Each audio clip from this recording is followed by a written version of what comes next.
আসসালামু আলাইকুম রহমতুল্লাহি ওবারাকাতু। দেশের এখন খুব একটা ক্রান্তিকার সময় যার, খুব একটা কঠিন সময় যার। একটা কথা আছে জানি, স্বাধীনতা অর্জনের কি স্বাধীনতা রক্ষা করা কঠিন। তো ঠিক এমন সিচুয়েশনে আমরা দেশও বাংলাদেশ এখন হয়ে গেছে। ইসকন ইসকন যেটা আমরা সবাই জানি, এরা অ্যান্টি মুসলিম।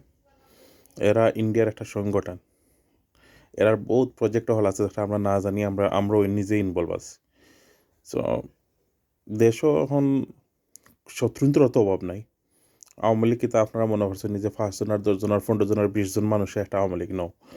ইন্ডিয়ার একটা ফুল সাপোর্ট, একটা বহুত বড় একটা সংগঠন। এর মাঝে আমি কইলাম না, 100 আওয়ামী লীগ পিপুল সব বাদ, যারা দুর্নীতিবাজ, যারা চোর সন্ত্রাসী ডাকাইত, এরা তো আছে। আমাদের আওয়ামী লীগের অনেক ভালো মানুষ আছে, যারা লাইমলাইটে কোনো আনতে পারছে না। কারণ শেখ হাসিনা দুর্নীতিবাজ, তার ডাইন বাহু আশপাশ সামনে পিছিয়ে সব দুর্নীতিবাজের জায়গা পাচ্ছিল, কিন্তু বালা মানুষ সে তো কোনো সময় জায়গা পায় না। সো অনেক বড় একটা সংগঠন। এখন তো এরা যারা দুর্নীতিবাজ, যারা খারাপ ফাসিল, তারার মাঝে যারা পয়সালা, মনে রাখুন যেন আমরা বাংলাদেশের শত্রু হয়েছে গিয়া, এরা হইল গিয়া পয়সালা শত্রু। এখন শত্রুর লোকে তো লড়া যায়, পয়সালা শত্রুর লোকে লড়তে হইলে অনেক কষ্ট হয়। যেটা আপনার ব্রেইন, মাইন্ড এবং আপনার নিজের যেটা পাওয়ার আছে, সবগুলো মিলাইয়া আপনি এর লগে লড়তে হইবা। তো দেশে এখন খুব প্রচুর অবস্থা, খারাপ অবস্থা যার।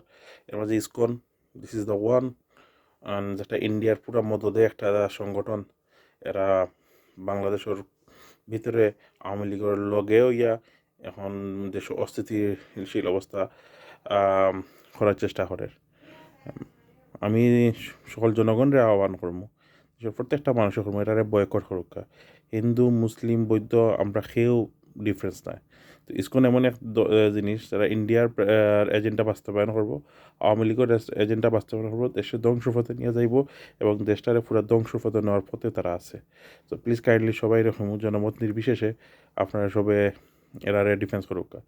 এবং ডক্টর ইউনূস সরকারে কইমু যত হোক আপনারা কোনো রাজনৈতিক ম্যান্ডেটেড নাই। সো কাইন্ডলি নির্বাচনমুখী হোক এবং নির্বাচনের লাগে আপনারাও রেডি হোক। জনগণের ডিটেইলস যদি আইয়া হয়, দেশে বহুত কিছু চেঞ্জ হয়ে যাব। ধন্যবাদ। আসসালামু আলাইকুম।